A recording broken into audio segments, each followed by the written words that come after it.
They love when Jaden Daniels shows up. Oh, we can put the Hail Mary on the screen? Oh, I bet. Let's go. Oh, I bet. Get that kid a sideline pass for as often as he wants. I wanted to have someone on who looks at a lot of NBA trades because I think the NBA's trade marketplace is very difficult to understand right now. And so we are lucky enough now to be joined by the athletic Zach Harper, who doesn't look at a lot of NBA trades. He looks at all the NBA trades because he does the trade grades for the Athletic. And we're going to talk to Zach about the marketplace and how the Wizards did in it. And so without further ado, Zach Harper, welcome to the Hoffman Show. Thanks for your time, bro. Appreciate it. Thanks for having me. There's too many trades. Just be on the record. There have been too many trades. Way too many trades, especially for you. Like you got stuff going on. Like this is. I mean, I think the NBA is actually trying to personally kill you and Kevin Pelton. Yeah. Here's the thing. I don't have anything going on. It's too many trades for even when I've got nothing going on. Kevin Pelton's a machine. He can handle anything. I'm very lazy. I kid you not. I did check in with Kevin today because I've known Kevin for a long time. He literally is on a vacation. The trade dedeadline happened. He's like, sorry, bro, I'm going on vacation. Yeah. No, he knows what he's doing. Yeah. The machine needs a recharge. So Zach, literally, I just look at what the Wizards did in the 4 trades that they made. Way too many, but they made the 4. And I look at the aggregate and I go, this is a good haul for what they did. I look at the individual trades and none of the 4 make any sense. When you look at all of these trades, have you been able to kind of figure out where NBA GMs are in terms of what they really value and maybe some things that they value at a different level than those of us in the viewing public and the analytical public? Yeah, I'm with you. You look at all the individual trades that the Wizards made, and I'm just like, I don't think that's a good deal. It's like a C+. It's like maybe a B-, right? But then you look at the overall haul and what they did, and I look at them like, you know what? That wasn't bad. In fact, in the newsletter I do for the Athletic, I put them as one of the trade deadline winners because ultimately, we can boil it down. They got some second-round picks. They got a couple of first-round picks. They got a pick swap. A.J. Johnson's like a nice young prospect who maybe can turn into something, part of that youth movement that they're doing. They brought in Chris Middleton, who they can maybe flip this summer or by next trade deadline.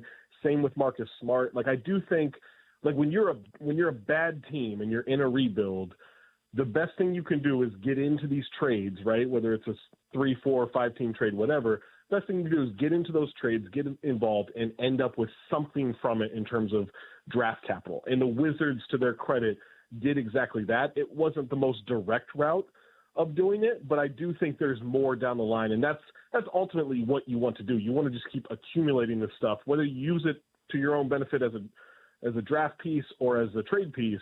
You just want to keep accumulating.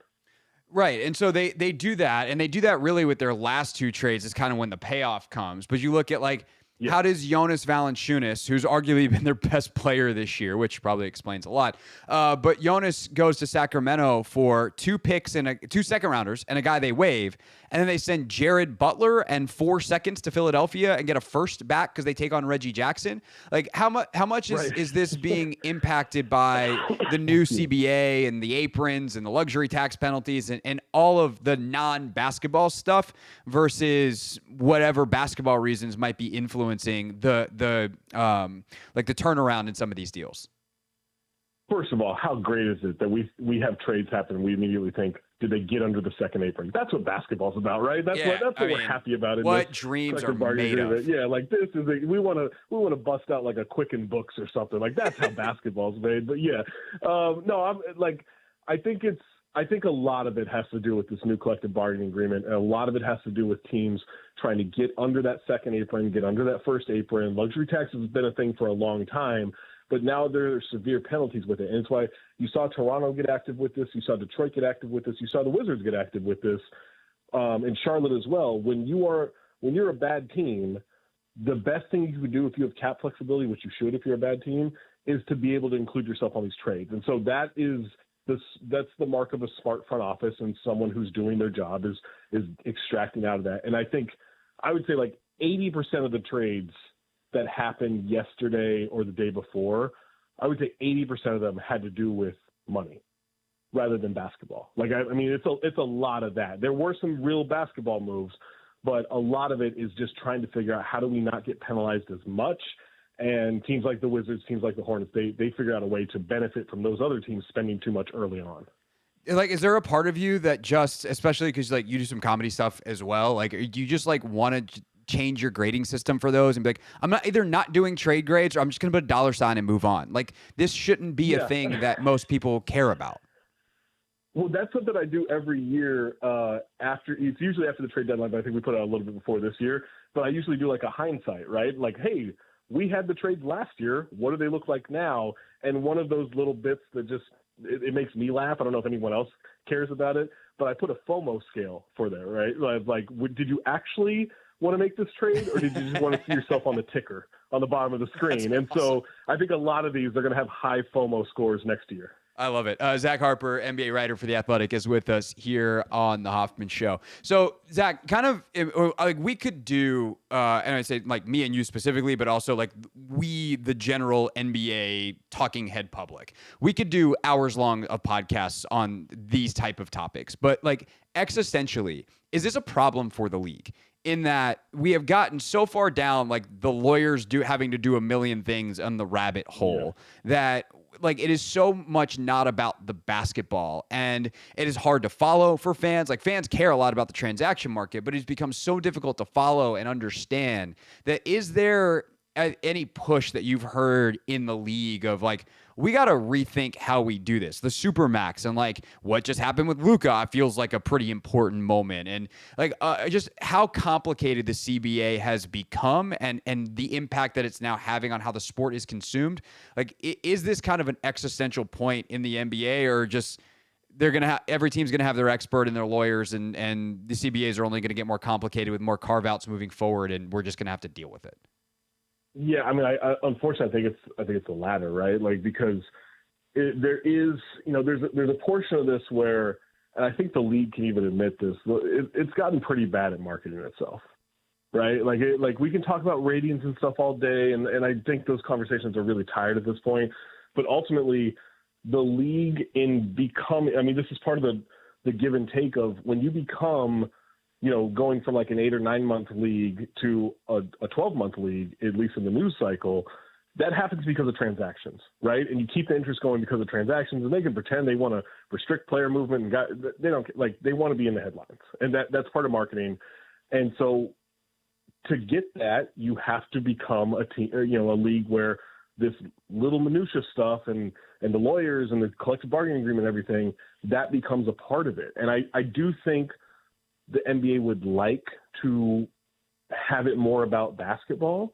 I think most of us would, right? Like, we didn't get into basketball because we love spreadsheets. We got into basketball because we think it's cool, right? Like, that's the reason. And so I think there's a give and take there. But ultimately, if you're the NBA and you just signed a media deal for $77 billion or whatever it was, and the players are happy because they're still getting 51% of this basketball pie of the income and everything, I think eventually they just look around and they're like, life's good. We're doing all right. Like, it's fine for now. And that's how you keep getting deeper and deeper into this stuff, because the way that all the, lawyers and owners and everybody, all these business people, the way they combat some of the deficiencies in terms of how they do their job is making it super complicated. So not everyone can do it. Well, then that brings up kind of where the Wizards are in all of this. And I've spent far too many segments this week with fans, calling in and whatever, just being like, look, I understand this sucks, but I don't know what else they're supposed to do. And the limits of team building and how you can team build in the NBA, I think, is another point of frustration where it feels like you just have to get lucky. And I have been racking my brain about this because I think part of it is just the inherent nature of basketball. There's 5 dudes on the floor. If one of them is way better than everybody else, then like that's the team that's probably going to win. So if you don't have one of those dudes, you should do everything you can to pursue it. And unless you're going to invert the lottery where you're rewarded for trying and just missing out, I don't know how you necessarily fix that. But Zach, I guess really my question ultimately winds up being, you got any ideas? Because like this, hey, we're going to be terrible for 5 years thing, not very fun in Washington right now. No, it sucks. And look, don't get me wrong. I've poked a lot of fun at the Wizards over the last couple of years. Like, it's an easy target at times, right? Like, and there's some Wizards fans who are annoyed with you. They're like, hey, you keep picking on the Wizards. I'm like, they keep kind of picking on themselves. Like I'm just trying to present what's out there in an entertaining way. And they're entertaining for the wrong reasons. But I will say this, like, I like a lot of their young guys. Like, I'm a big Koulibaly guy. Like, I thought he was super fascinating when he was teammates with Wemby in France. Like I think I like a lot of, like, I love Bob Carrington. I think Alex Sarr's been a pretty good rookie. Like you can see a lot there in terms of good future players. The trick is you have to find that guy, and I don't, they haven't found that guy, right? Like, and that's something that just keeps happening through either you make a good trade for somebody or for a draft pick and it works out, or you're bad and you end up drafting one of those guys, which maybe happens this year, maybe happens with, Cooper Flagg or Ace Bailey or Dylan Harper, or one of these guys, right? But the other part of that is when you are bad, and I'll give the Sixers credit for this, when they were trusting the process with Sam Hinkie and everything, they made it marketable. They got the fan base to buy in by like making them kind of ravenous for the stuff, and all the progress and development of the young players ended up being good marketing, good PR for them. That's like a team like the Wizards. That's what they have to figure out is, yeah, we're bad. We're the worst team in the league, but look how fun these guys are. And when you can get the fan base to buy into that, it does make that whole process of tanking and rebuilding a lot more palatable, but that's not an easy thing to do. No, it's not. And it's actually one of my, like, I think Winger and Dawkins, the two guys at the head of the snake here, are very, very smart.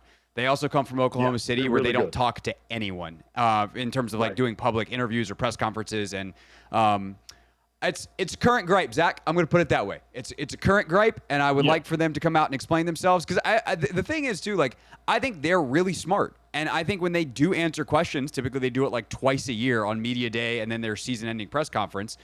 But like people go, oh, okay, that's good. Would have liked to know that in January. And so I just would like to remind Will that you can call in the show anytime, Will Dawkins. Like that, it's just I do think that explaining yourself is helpful. And I'm curious if you remember like how much Hinkie or anybody else around the Sixers did that versus just good smart marketing of like, yeah, we're having fun with this while we wait for ultimately what turned into Joel Embiid.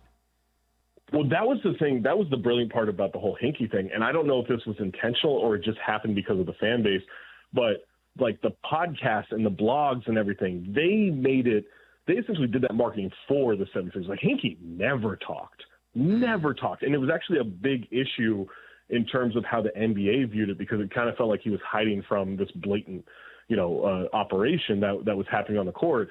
And so I don't have a problem necessarily. Like I'm always blown away. Like if a coach or an executive or someone comes out and talks and gives us real answers, my thought is always, hey, that's great for my job, but why did you do that? Right? Like, why did you give us anything there? Because it seems like a bad strategy to me to let people know what you're thinking and what your plan is. At the same time, you're trying to sell tickets, you're trying to sell jerseys, you're trying to sell the future of this team and the president of this team. And so you do have to give something. Like I do think there's a better balance than never talking and talking like twice a year. I do think it would be good for Winger and for Dawkins like to come out there and try to explain themselves more. But I almost think like if like this sounds so weird, but you really want the fan base to promote it. You really want the blogs and like the podcasts and everything to promote it. And you have to find a way to find that balance, because otherwise I guess it feels more organic in that way. If you can do that instead of you saying like, hey, this is going to be good, you just got to trust us. Right. And that when a team hasn't won 50 games since 1979, let's just say the buy-in for more losing is not you know what they should do? High. Just get a bunch of Rod Strickland highlights. You ever just sit back and watch Rod Strickland highlights? It's the best. Like, they should just do that during games. They've tried they love when Jaden Daniels shows up. Oh, we can put the Hail Mary on the screen? Oh, Let's go.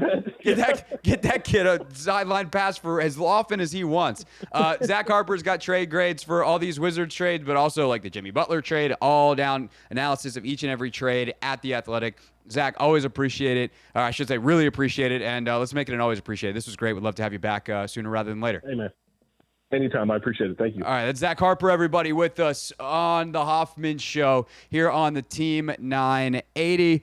Coming up next, Anthony, I know we had a bunch of random stuff. Oh, we're going to talk about NFL honors next. We got Logan on the Super Bowl at 5 o'clock. We got Clinton Yates at 5:30. We also have a fun game that we're calling it Mystery Game in the Rundown, because I literally haven't told Anthony what it is yet. That's coming up at 6:15. It's a fun show on a Football Friday here on the Team 980.